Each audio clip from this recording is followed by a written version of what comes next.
Hello guys, welcome back to my channel. আজি মই আপোনালোকৰ বাবে বটল আৰ্টৰ এই ভিডিঅটো লৈ আহিছো। আশা কৰো আপোনালোকে মোৰ ভিডিঅটো চাই ভাল পাব। প্ৰথমতে মই এখন বাতৰি কাগজ লৈছো আৰু বাতৰি কাগজখনৰ ওপৰত অলপমান পিস্তা সেলস লৈছো। আৰু এই সেলসখিনিত মই ৰং কৰিবৰ কাৰণে ৰঙা ৰং লৈছো আৰু বাৰ্চৰ সহায়েৰে পিস্তা সেলসত ৰংখিনি লগাইছো। মই গুটি পিস্তা সেলসখিনিত ৰঙা ৰং লগাই লম আৰু গুটিখিনিত ৰঙা ৰং লগোৱা হোৱাৰ পাছত মই সেলসখিনি শুকাবৰ কাৰণে ৰাখি দিম।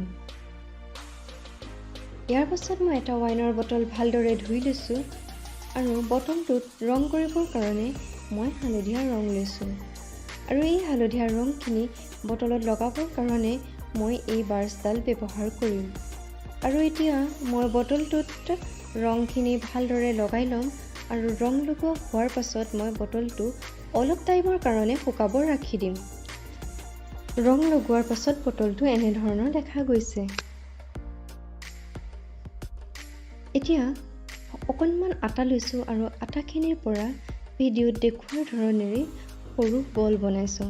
আপোনালোকে চাব পাৰে মই কিমান সৰুকৈ বলটো বনাইছো। আৰু এনে ধৰণে মই 7-8টা মান বল বনাই লম। আৰু বলখিনি সাইডত ৰাখি দিলো। এতিয়া শুকাবলৈ দিয়া পিস্তা সেলসখিনি লৈছো আৰু সেইখিনি সাইডত ৰাখি দিম। এতিয়া মই সেলসখিনি আৰু বলখিনি বটলত লগাম। প্ৰথমে মই এটা সেলস ললো আৰু সেলসটোৰে জুখি ললো বলটো কিমান জোখত লগাব লাগিব। আৰু তাৰ পাছত মই বলটো লগোৱাৰ জেগাত অলপমান আঠা দিলো আৰু বলটো লগাই দিলো। ইয়াৰ পাছত মই সেলসখিনি লগাম। যিহেতু মই এপাহ ফুলত কেইটা সেলস লাগিব ধৰিব পৰা নাই, সেয়ে মই প্ৰথমতে আঠা নিদিয়াকৈ ভিডিঅ'ত দেখুওৱাৰ ধৰণেৰে বটলটোত সেলসখিনি লগাই লম। আৰু এতিয়া মই সেলসখিনিত ফেভিকলৰ সহায়েৰে বটলটোত ফিক্সকে লগাই লম। আৰু মই ঠিক এইটো পেটাৰ্ণতে গোটেই বটলটোত পিস্তা সেলসখিনি লগাম। আৰু গোটেই বটলটোত পিস্তা সেলসখিনি লগোৱা হোৱাৰ পাছত বটলটো এনে ধৰণৰ দেখা গৈছে। আৰু এতিয়া বটলৰ মুখখনিত মই ভিডিঅ'ত দেখুওৱাৰ ধৰণেৰে সেলসবোৰ লগাই লম। আৰু বটলটো এনে ধৰণৰ দেখা গৈছে। এতিয়া মই বগা ৰং লৈছো আৰু এই বগা ৰং মই আটাৰ বলকেইটাৰ ওপৰত লগাম। যিহেতু মই প্ৰথমবাৰৰ কাৰণে আটাৰ বল এনে ধৰণে ব্যৱহাৰ কৰিছো, সেয়ে মই প্ৰথমতে বগা ৰং দি লৈছো আৰু মই ইয়াৰ পাছত এই বলকেইটাত ৰঙা ৰং ব্যৱহাৰ কৰিম।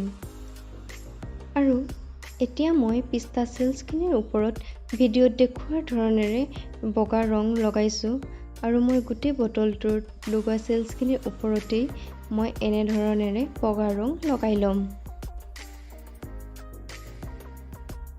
সেলসবোৰত বগা ৰং লগোৱা হোৱাৰ পাছত বটলটো এনে ধৰণৰ দেখা গৈছে।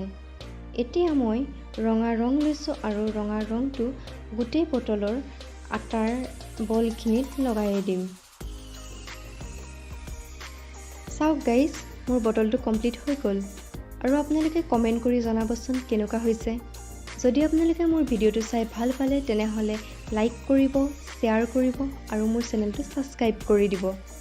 তেনেহ'লে আজিলৈ বাই বাই।